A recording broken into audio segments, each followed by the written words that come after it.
नमस्कार, मैं एडवोकेट राघवेंद्र पांडे अस्सी का निवासी हूँ और विगत 2 महीने से हम लोग अब उस स्थिति में आ गए हैं कि अब कब हम आत्महत्या कर रहे हैं और कब अपने आप की जीवन ख़त्म कर दें, क्योंकि हमारे पूर्वजों ने विगत 70 सालों से नंबर 1 की भूमिधरी प्राप्त ज़मीन से रजिस्ट्री बैनामा इत्यादि करके और अभी तक आबाद गति से गृहकर जलकर सारे करों को देते हुए और बड़े आनंद के साथ काश्याम मरणम मुक्ति, हमारे पूर्वजों की जो संकल्पना थी, काशी आमोद प्रमोद का वन नहीं है, आनंद वन भले ही है, काशी तपस्या की धरती है।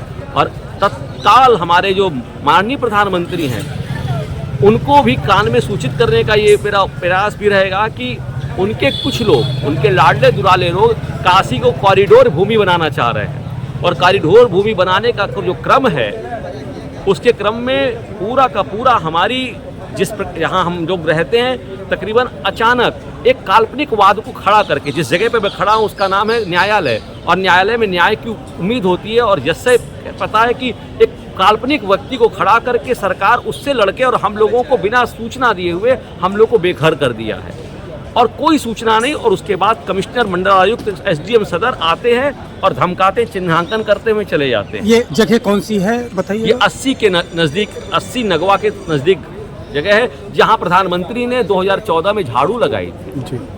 और इतना उनको प्यार है काशी से, लेकिन काशी वासियों से प्यार नहीं, काशी की परंपरा से प्यार नहीं, काशी की संस्कृति से प्यार नहीं है। अगर होती तो उनके जो मातहत लोग हैं, मंडलायुक्त आज के केस में कह रहे हैं कि मैं विधायक को नहीं जानता। कल हम लोगों ने बहुत अपने बड़े लाडले दुलारे विधायक सौरभ श्रीवास्तव को अपने यहाँ से कह दिया कि चलो मैं यहाँ से चलो, तो हम लोग मरने वाले हैं, तुम्हारा क्या आवश्यकता है?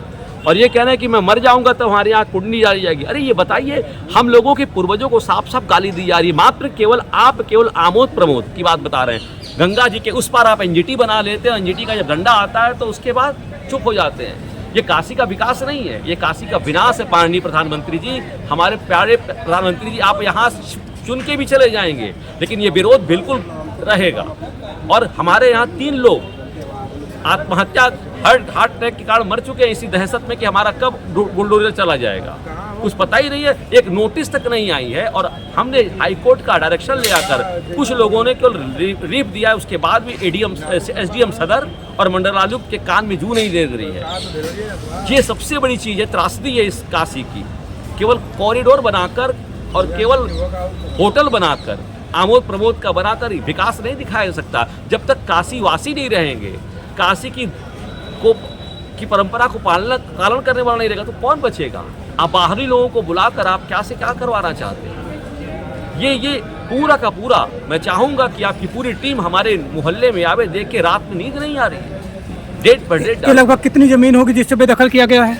3300 अराजी नंबर 3302, 3303, 3308, 3337 और एक ऐसा व्यक्ति जो प्रेम नारायण नाम का व्यक्ति है, प्रेम नारायण बराम सरकार, प्रेम नारायण का कहीं अस्तित्व नहीं है, उस अराजी में है ही नहीं, वो रहता कलकत्ता में है कि नहीं है उसका कोई पता नहीं। और उसको 11 बार सरकार की तरफ से नोटिस दिया गया, एक बार भी आया नहीं है और सरकार ने उसी के फैसले को उसी को मानकर आदेश दे दिया है हम लोग के विपक्ष में, और जरा सा भी हम लोग को सूचना नहीं दी गई। ये कुत्सित मानसिकता है, ये पूंजीवादी व्यवस्था का एक अधिग्रहण करने का वो तरीका है। जिस प्रकार से तत्कालीन सिंगूर की सरकार ने रोका था जी।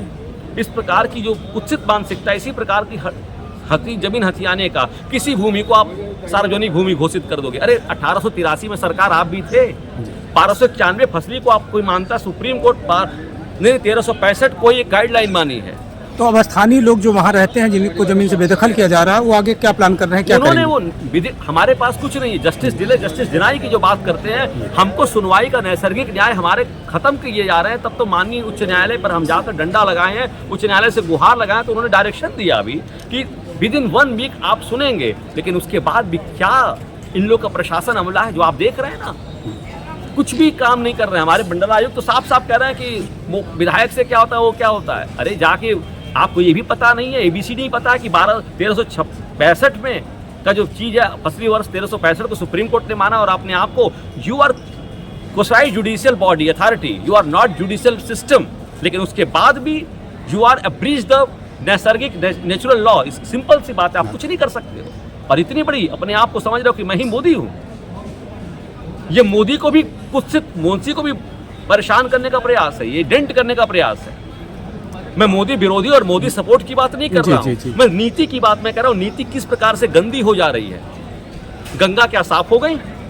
तो अभी चूंकि आपके सांसद प्रधानमंत्री नरेंद्र मोदी हैं 13 तारीख को आ रहे हैं जी, तो क्या उन तक अपनी बात ले जाएंगे हम चुनाव लोग में? पूरी हमने चीफ जस्टिस ऑफ इंडिया तक की उसमें रजिस्ट्री कर दी, सब कुछ कर दिया। कौन सुनता है? सबको तो अपने अपने मसरफ से मतलब है, सबको अपने अपने स्वार्थ से मतलब है ना। हम चुनाव में व्यस्त हैं, हम क्या समझेंगे? चुनाव के बाद आप भूल जाएंगे। अमला क्या करेगा? इनके पास नियंत्रण की कोई शक्ति नहीं है, इनको जो अच्छा लगे, क्योंकि एक गुजराती मानसिकता है कि 2 रुपया लगाओ 10 रुपया कमाओ। स्थिति है यहाँ एक बड़ा जमीन का टुकड़ा, ये पहली घटना नहीं है। इस तरह से कई और केसेस वाराणसी में सामने आए हैं जहाँ किसी ऐसे के नाम ज़मीन दिखाई गई जो कहीं है ही नहीं ज़मीन पर, जिसकी कोई ज़मीन नहीं, कहीं कोई नाम नहीं है। इस तरह कई जगह से सरकार या सिस्टम ने ज़मीन हड़पने की कोशिश की है, जिसके शिकार अभी आपके गांव के लोग या आपके मोहल्ले के लोग भी हो रहे हैं। वाराणसी विकास की इबारत लिखने में वाराणसी के तमाम काशीवासी, वाराणसी वासी इस तरह की समस्या से जूझ रहे हैं। चूँकि ये चुनाव का समय है तो हम अभी किसी पर सवाल नहीं उठा सकते, सिर्फ हम इनके लिए कामना कर सकते हैं कि जो भी अगली सरकार आए वो इनकी समस्या को सुने, काशीवासियों को इस तरह की दर्द से बार बार दो चार ना होना पड़े, बार बार उजड़ना न पड़े, सिस्टम के तहत, सिस्टम के करप्शन के तहत बार बार उजड़ना न पड़े। हमसे बातचीत करने के लिए बहुत बहुत धन्यवाद।